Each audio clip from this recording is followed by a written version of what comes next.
Oh Lightroom, si tu savais tout le mal que tu m'as fait. Salut les apprentis photographes, aujourd'hui c'est Lightroom Quickie. Est-ce que vous connaissez la série des Lightroom Quickie? C'est une série de courtes vidéos, c'est pour ça que j'appelle ça des Quickies, même si, parfois j'ai tendance à m'étaler un peu parce que je parle trop, mais en général j'essaie de garder ces vidéos assez courtes. C'est des vidéos où je retouche une photo devant vous, en vous expliquant pourquoi je touche à tel curseur, pourquoi je touche à tel curseur, pour que vous appreniez avec moi, pour que vous compreniez comment marche Lightroom, comment fonctionne ce logiciel, parce que c'est pour pas mal de débutants, pas facile à utiliser Lightroom. Donc regarder quelqu'un qui utilise Lightroom pour retoucher ses propres photos, c'est vraiment une bonne manière pour prendre en main le logiciel. Aujourd'hui on va retoucher cette photo, qui est une photo que je trouve assez cool, assez sympa, dont je suis assez fier.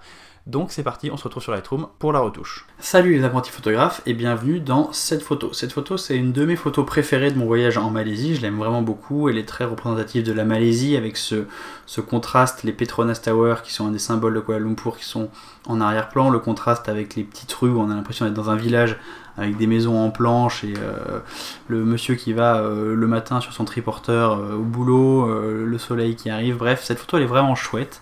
Donc je vais essayer d'en faire quelque chose de bien.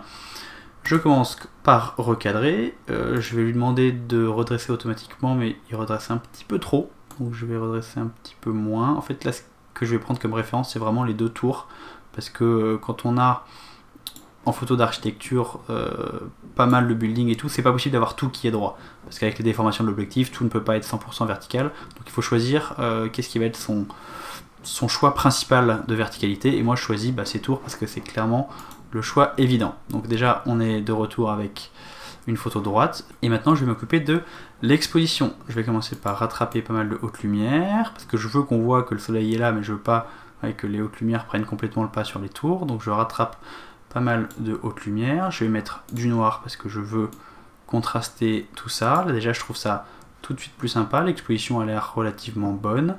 Je vais réchauffer un petit peu tout ça, mais je vais pas trop réchauffer avec la lance des blancs. Pourquoi? Parce que je voudrais faire un virage partiel, donc je vais aller mettre du jaune en fait dans les hautes lumières. Vous voyez là j'en ai mis beaucoup trop, mais c'est pas la question, je suis en train de chercher la bonne couleur. Voilà, j'ai un jaune orangé un petit peu par là, c'est la bonne couleur, et je vais ensuite contraster, pas trop, si je contraste à fond c'est moche, on est d'accord.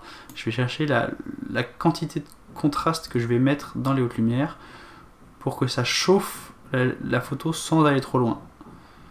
Écoutez, là déjà je pense qu'on est pas mal, là j'aime bien, je trouve que la photo est très chaude, mais c'est vraiment, ça correspond à l'ambiance que j'avais à ce moment-là, parce qu'on est, il doit être 7h30 du matin, quoi. Il est tôt, le soleil se lève, et on avait vraiment cette ambiance très chaude que je trouve très cool.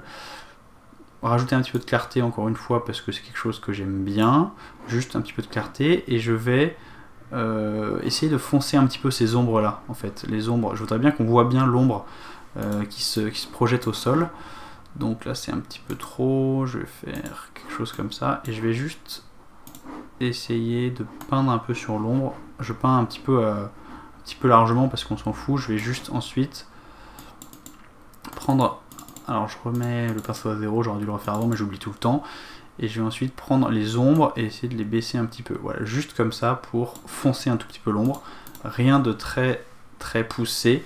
Maintenant que la retouche de cette photo me plaît, là je pense qu'au niveau couleur on n'est pas trop mal, je vais aller faire un petit tour dans Photoshop pour supprimer juste cette grande ligne parce que je la trouve vraiment moche. Il y a un fil électrique qui passe et qui coupe les tours, puis je vais peut-être enlever celle-là aussi. J'aime pas trop modifier mes photos de voyage, le but c'est pas de changer complètement quelque chose, mais quand en l'occurrence j'ai un fil, un truc électrique, un truc à la con qui est juste devant mon image et qui me gâche la perspective ou quelque chose comme ça, j'ai pas de problème à utiliser Photoshop. Donc qu'est-ce que je fais? Je clique sur l'image, clic droit, éditer avec Photoshop, et je vais récupérer mon image dans Photoshop. Nous voilà sur Photoshop où je vais aller zoomer sur le haut de ma photo pour faire un petit peu de retouche.